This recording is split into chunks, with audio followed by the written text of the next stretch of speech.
What's up, everybody? Today I have a recording session. It's with an artist called Hallelujah. She's a fantastic singer and songwriter. I'll link all of her stuff below so you can check it out. I'm really excited about it, but what I wanted to show you guys is how I get prepped for a session. Doing prep work before an artist comes in for a session is absolutely key to having an effective and well-running session. So I want to show you a little bit about how I get set up for a recording session. So I know today we're going to be recording acoustic guitar and vocals to lay down the foundation for a track that we're producing. So I'm going to set my studio and my computer up with those tasks in mind. So to start out with, I want to get my UAD Apollo console set up and Logic Pro set up. I like to monitor through the Apollo because it's absolutely zero latency, and Logic, even on its lowest settings, does introduce a little bit of latency. And honestly, once you go zero latency for recording, you'll never want to go back. So the Apollo will do that to you. So I'm going to get the Apollo console set up and then get Logic set up, and we'll go from there. So here's what my UAD console looks like for this kind of setup. It's going to be 4 tracks that I'm going to have set up to record.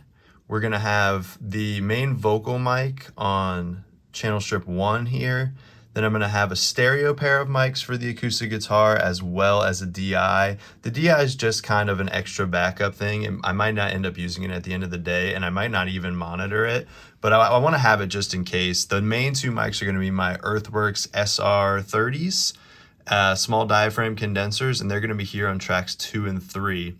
So for the vocal mic, you can see it's online, and that's because I am using the Slate VMS, which has its own preamp box right here. So this will be the preamp for that. And then I'm monitoring through the UAD. So I can put these plugins on the UAD console and they won't print to Logic.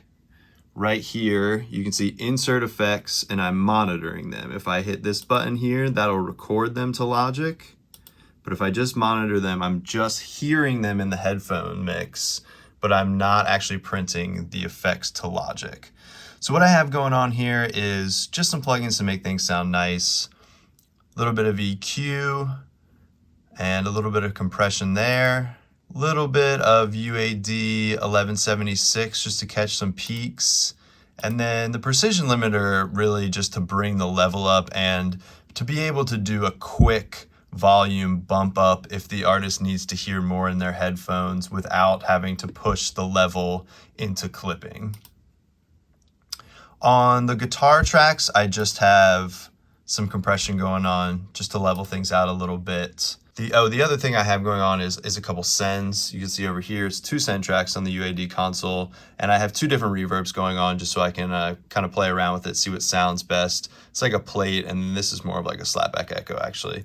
So yeah, I have that sending to the mic tracks here, sending from the mic tracks, I should say.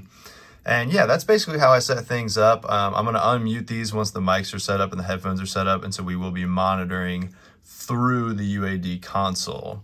So if we go over here to Logic, you can see I have 4 tracks in Logic to match the 4 tracks of the console. So we got the VMS for the vocals and then the 3 guitar tracks here.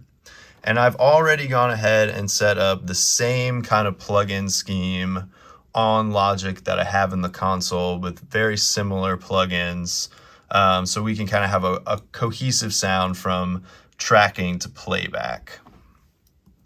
The other thing I will note about this setup with the UAD Apollo and Logic, in order to properly monitor through the console and not monitor through Logic and be able to do punch in and outs and those kind of things, there's one setting that you need to tweak. So what you need to do is you need to come up to Logic, Preferences, Audio, and then in the general audio preferences, you're going to deselect software monitoring. That way you won't monitor through Logic at all. So even if you have record enable, input monitoring, you're not going to hear anything through Logic. You can have the tracks unmuted and record, and you're only going to hear what's already been recorded and then what's coming through the console. So that way you can punch in and out, you can hear what you've recorded, but you won't be tracking through Logic and getting that latency. All right, next step is getting the mic set up. So we're gonna go with the Earthworks for the acoustic guitar. I'm gonna set it up generally right here in this area. I'm just gonna have things kind of set up and ready to go, and then we'll tweak the mic position once the artist gets in here. Since we're doing stereo miking, I'm using this stereo bar, and we're just gonna set them up in an XY pattern with the capsules right over top of each other. So it won't be a super wide stereo image, but it'll be a little bit of a difference. One mic will be pointed more at the sound hole, one mic pointed more at the 12th fret, and so we'll get a little bit of stereo separation, a little bit of a wide sound, but still very mono compatible, which is gonna be key down the line when we're producing.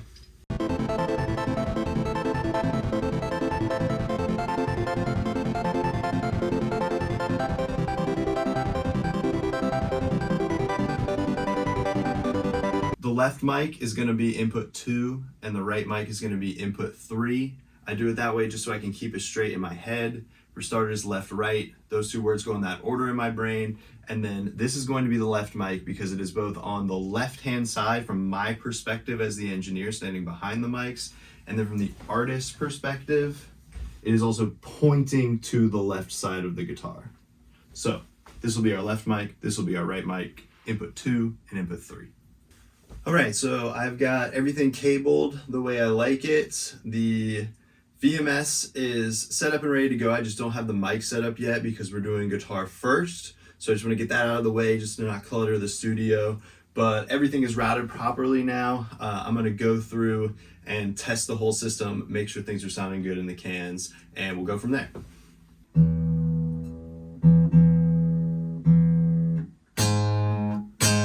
that's a whole half step out.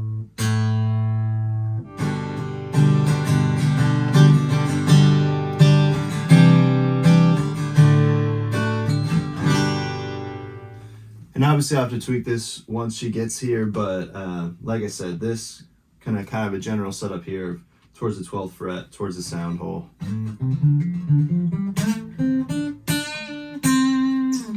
It sounded pretty good. So my mic setup's pretty good to go. A few other things I like to have set up for the artist that you can see here is I like to use this little stool back here just as like a table. I'll set some water there before she gets here, just so she can have a place to put her phone, water, anything like that. And then I also like to have a guitar stand close by. So there's just a quick and easy place to sit down the guitar. My guitar stands are, all the way over here. I'm gonna be standing here. So it's just easier to have a small little guitar stand near where she's going to be set up just so she can have easy access to that.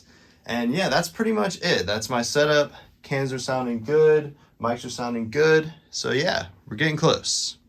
A few other things that I did off camera yesterday that are integral to the setup process is one, especially because we're recording acoustic guitar today and it's a pretty prominent acoustic part. It's a very featured instrument in the song. I went ahead and put fresh strings on the guitar. I like to do that if I know I'm going to be recording something where acoustic guitar is prominently featured. It needs to be bright and present. And the best way to get a bright, present sound on an acoustic guitar is to have fresh new strings on it. You're always going to get a brighter sound out of fresh strings than old strings. If it's, a background part or something that needs to be duller in the mix, old strings are fine. But if it's something that needs to be bright, present, and have a nice upfront sound to it, new strings are key. So I put brand new strings on the acoustic yesterday. And the other thing I did that I didn't film is clean. That's like something that I learned as an intern years ago working in recording studios, is to have a clean, tidy space, vacuum, wipe stuff down, put things in order, make sure things are nice and clean for the artist to come in here. It just is a more welcoming and comforting atmosphere. So yeah, I cleaned up yesterday and I changed the strings. If you want to see footage of me vacuuming, check out the Freeway music video. All right, final thing to do to get ready for the session is to kind of get in the right sonic headspace and to get any kind of pre-production stuff out of the way. Now, this will look different for each and every session. For this one, it's going to be a little more simple because we've already worked on this song in the past. This is our second session working on this song. So I already kind of know how to approach it and what I need to do pre-production wise, because we've already done some production ideas and stuff for this. So I kind of have a plan of attack already for this one. But I'm still going to listen to some music. I'm going to listen to some of her music. I'm going to listen to some music in the similar style and just kind of get in the right sonic headspace for this one. For other sessions, if it's a writing session or if it's a production session with a new artist that I haven't worked with before, what I tend to like to do is get some song sketch ideas down. So have a few ideas, maybe some drum patterns, some drums and chords, some sound ideas, just to have a jumping off point. I don't like to go into a new session with a completely blank page. That's, it gives me anxiety. It can give the artist anxiety. It just, doesn't allow you to really get into the flow quickly. So that's my whole thing, especially when working with an artist for the first time. I want to be able to get into a flow really quickly so we can best utilize the time we have together. So that usually means I'm going to have 2 to 3 ideas ready to go to play to the artist when they get into the studio. But like I said, this one, it's a little different because we know exactly what song we're working on and we know exactly what our goals are for the session. So for this one, I'm just going to listen to a little music and get in the right headspace, and then we should be good to go. If you know me, you know the vibe is not properly set until the candle's lit.